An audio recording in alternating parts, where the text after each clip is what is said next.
Hi, everyone, jumping in. We'll get started right at 3 o'clock on the dot. I'm just going to let some more people jump in. I am going to go ahead and just mute myself, but I will talk with you guys very soon.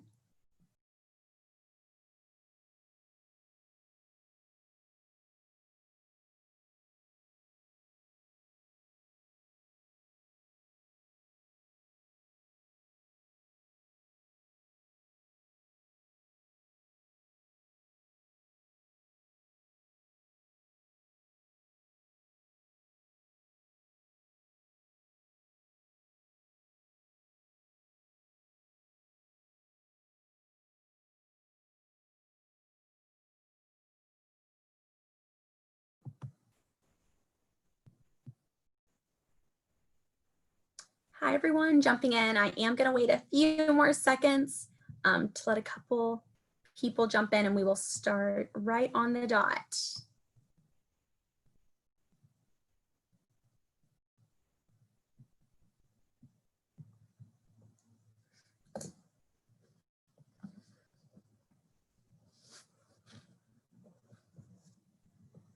All right, well, it looks like it is 3 o'clock, so I will go ahead and get started.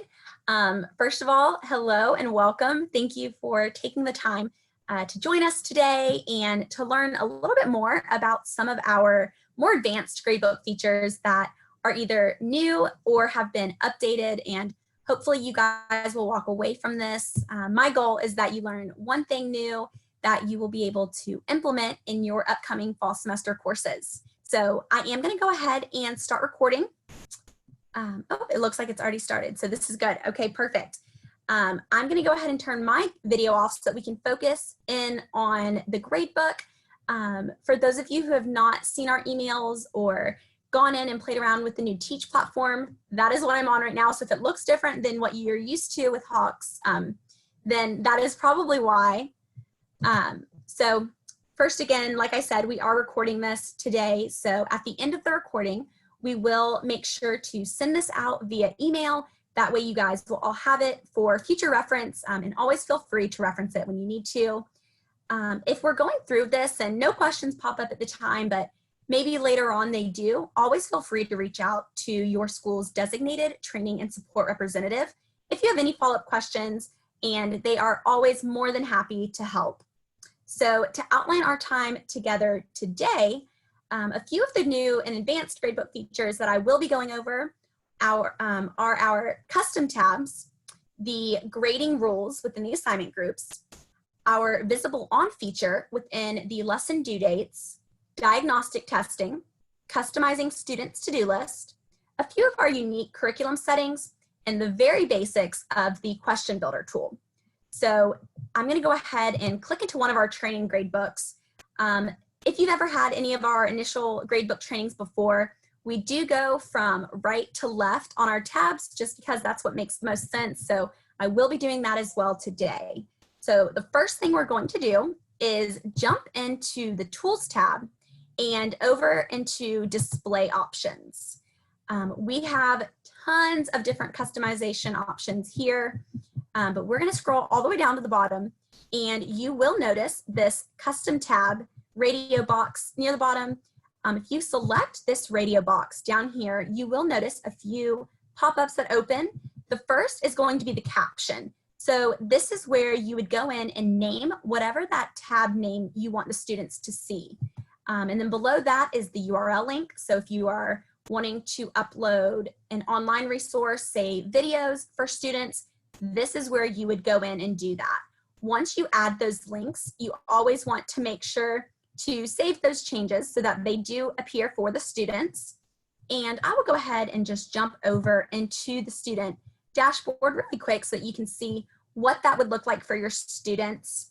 By default, if you're familiar with the student platform, students will have these default tabs, the to-do list, the lessons, and the web test. But because I've gone in and added the Hawks TV link as a custom tab over here, the students can then go in and they're actually able to just click directly on that tab, and it opens up whatever resource that you want for the students. For mine, it was the instructional videos for our Hawks TV, and now they're able to access those resources. This is such a great tool for any of those resources that you really just want at the student's fingertips at all times within their Hawks platform. We'll go back over into the instructor dashboard now, and we'll move over into the grade settings tab. What we're going to do in here is look down at the assignment groups. First thing that you're going to notice over here is the grading rule column that we have.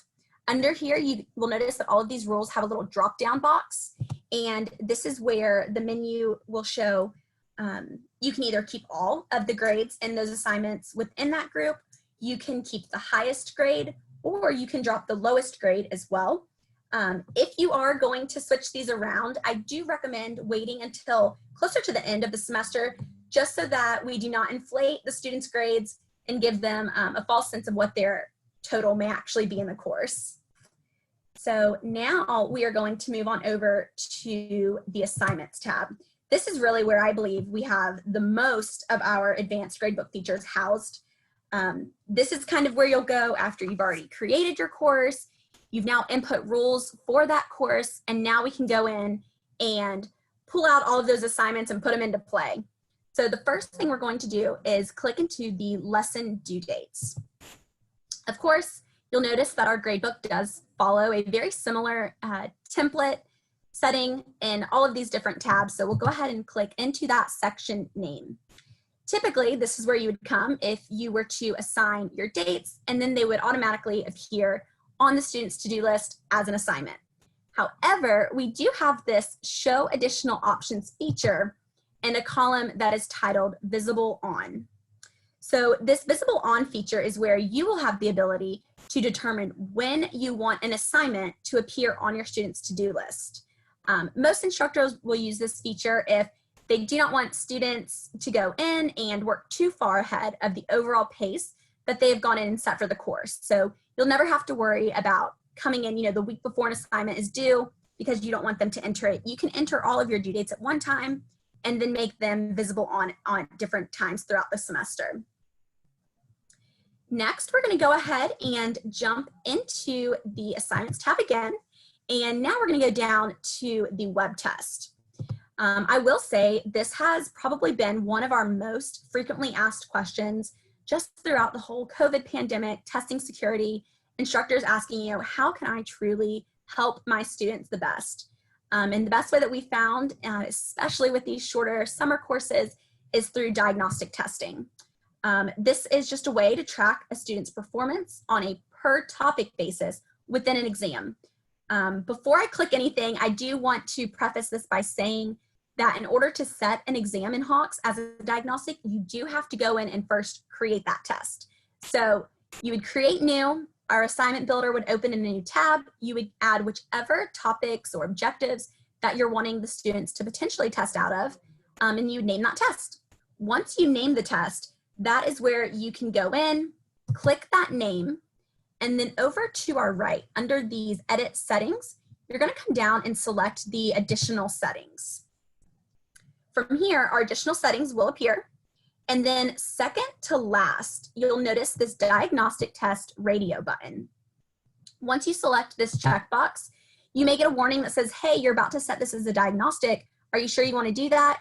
Yep, let's go ahead and continue.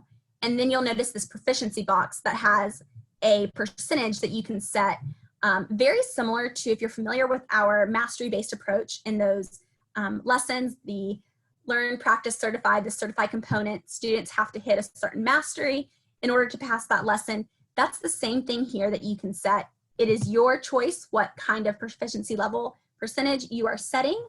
But once you set this, it basically acts that if a student reaches this designated proficiency level for any specific objective that you've set on this exam, they are then placed out of having to complete that corresponding certify homework lesson. So it really can create that customized learning path so that each student can then accelerate through the course content more quickly.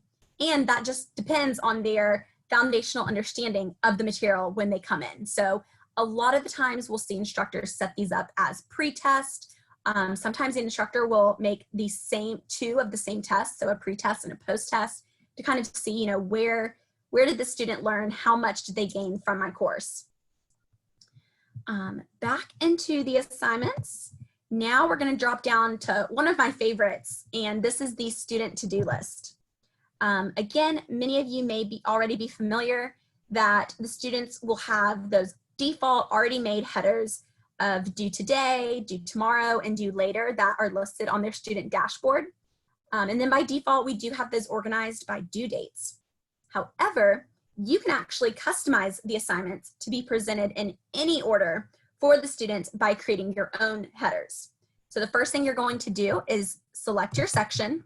I'm in a training grade book, so we'll just select this first one. And you'll notice that I have mine set up. I have a test one. I have different weeks laid out with different lessons within those weeks.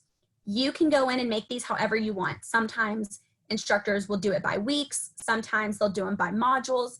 We've even seen instructors make headers based on lessons, quizzes, tests to kind of match what is done in their assignment groups. A lot of instructors also like to match this or mimic their to-do list for the students based on what they've set within their LMS.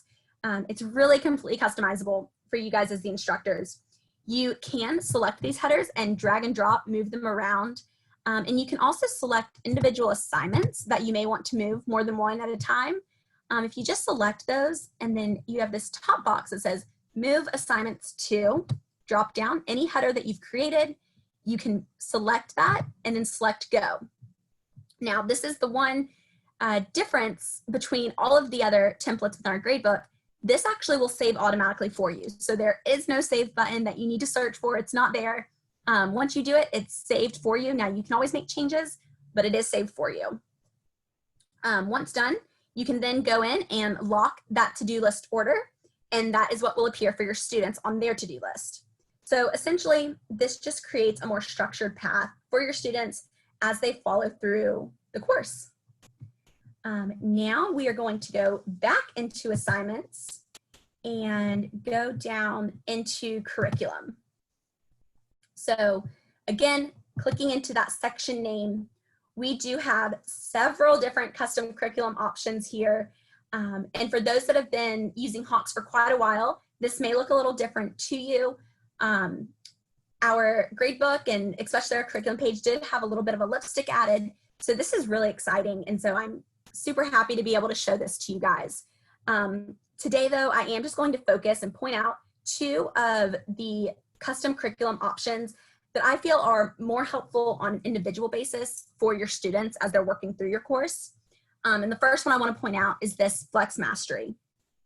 So by selecting Flex Mastery, this allows you as the instructor to give your students additional attempts per strike or life in the certified mode of their lesson. So this setting really just allows you to account for those answer entry mistakes or any of those silly errors that students sometimes make when completing an assignment. If you do choose to use the Flex Mastery in your course, we do recommend, just as best practice, limiting those attempts to about 1 or 2 additional attempts per question. And that is where you can choose unlimited, or you can also do limits and add in the number that you want. So the next thing, and a newer feature that we actually have, is the adaptive practice sessions. And that is just 2 above Flex Mastery. And that is this little checkbox up here, allow students to take adaptive practice sessions. This feature will adjust the questions that students receive in practice based on their performance. Essentially, it prioritizes seeing all objectives in the first half of practice, initially presenting the low difficulty level questions. Moving forward, it adapts the practice and adaptive practice session based on how students perform on each objective and by the level of complexity of those questions. So students are then presented with subsequent questions targeting those areas where they really need the most help. I know that that was a lot of information at once, but again, if you have any questions on either those 2 features or anything else that we've already covered, definitely make sure to reach out to us, reach out to your designated TSR, and we're always happy to help you guys. So last thing that I want to jump into today, and then we'll start taking questions, I see a few coming through already, is our question builder tool. So back into assignments, I made changes, so we're going to go ahead and leave. And we're going to jump into question builder down at the bottom.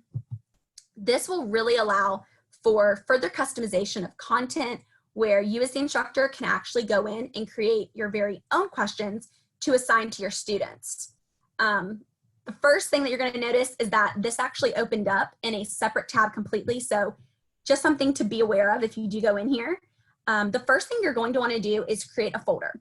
This folder will house all of the questions that you create and assign to that folder. So here you can see we've had a few that have already been created.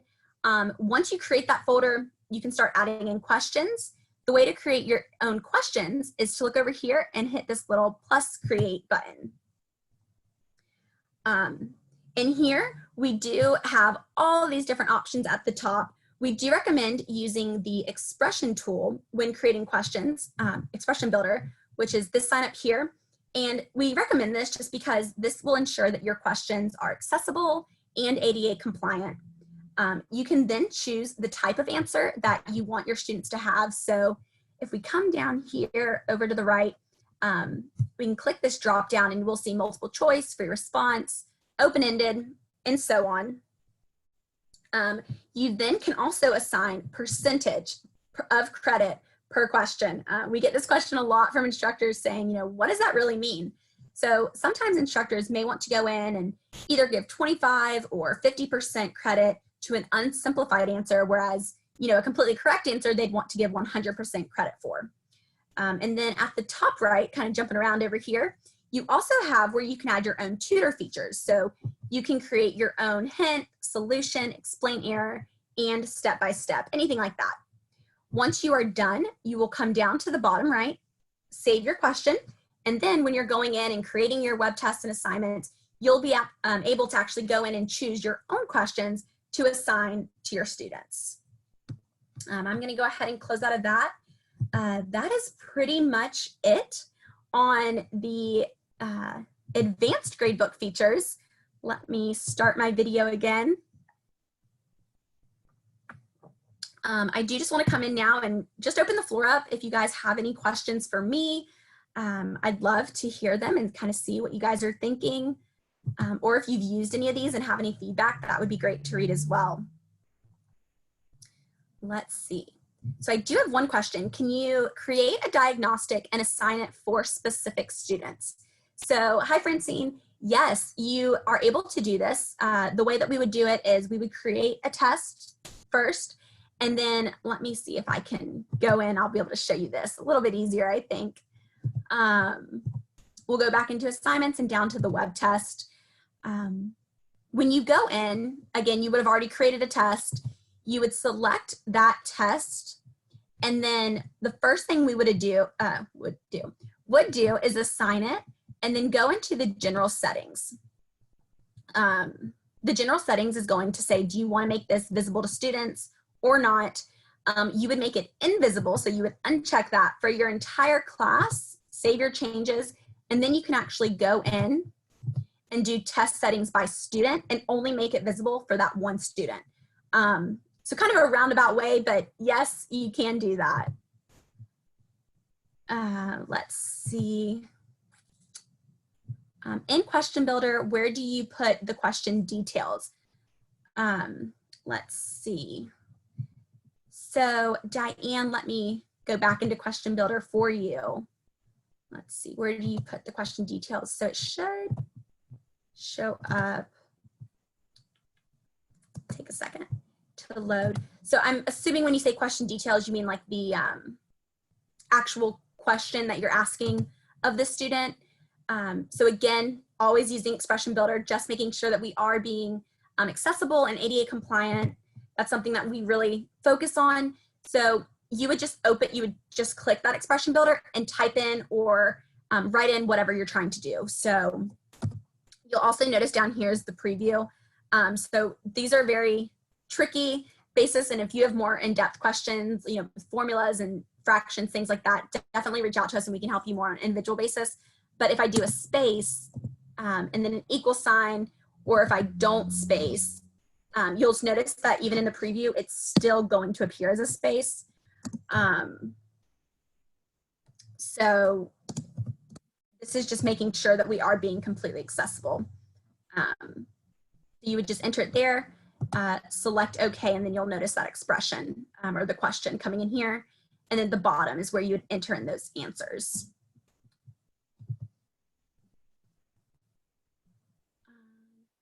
Liz, is there a way to customize the types of questions within the certify portion of a lesson? So yes, Liz, there is. Let me go in and I can show you.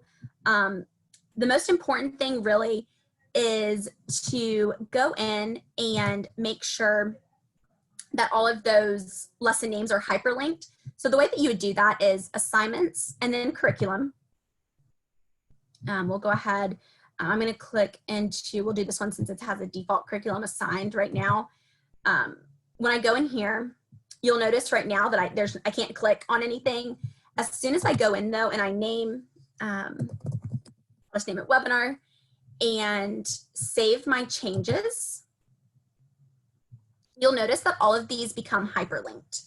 So as soon as they are hyperlinked, you can click into any of these lesson names. It will open up in our separate lesson builder tab. And that's where you can really, it'll look very similar to if you were to create a web test. You can actually go in and create your own customized assignments. There will also be a button, do you want to apply this to only practice? You can see right here, these columns, you can apply to practice and certify, just practice, just certify. Again, it's completely up to you how you want to set those up for your students.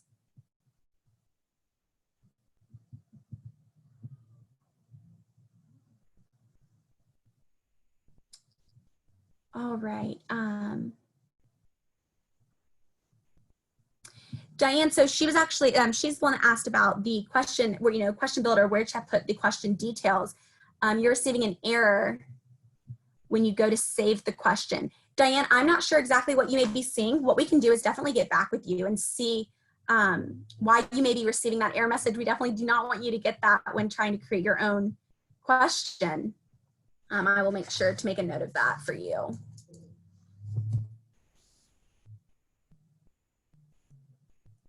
All right, let's see. Oh, it looks like I have one in the chat.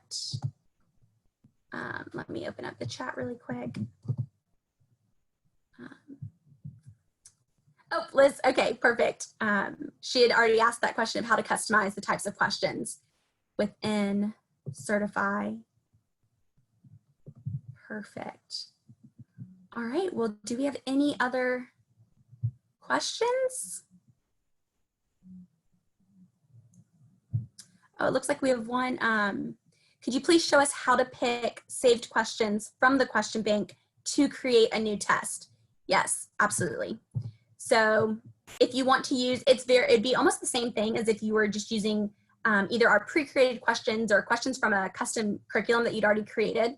So all you would do is go back into the assignments tab and down to web test. Just like, again, creating your own web test, you would select this create new button, which is going to open up our assignment builder tool in another tab. And then down here, you'll see all of the different curriculums that have been created within this specific gradebook. You can select any of these, and then you'll be able to choose your questions from the question bank. So you have saved test, instructor, that would be if you went in and created your own question builder questions.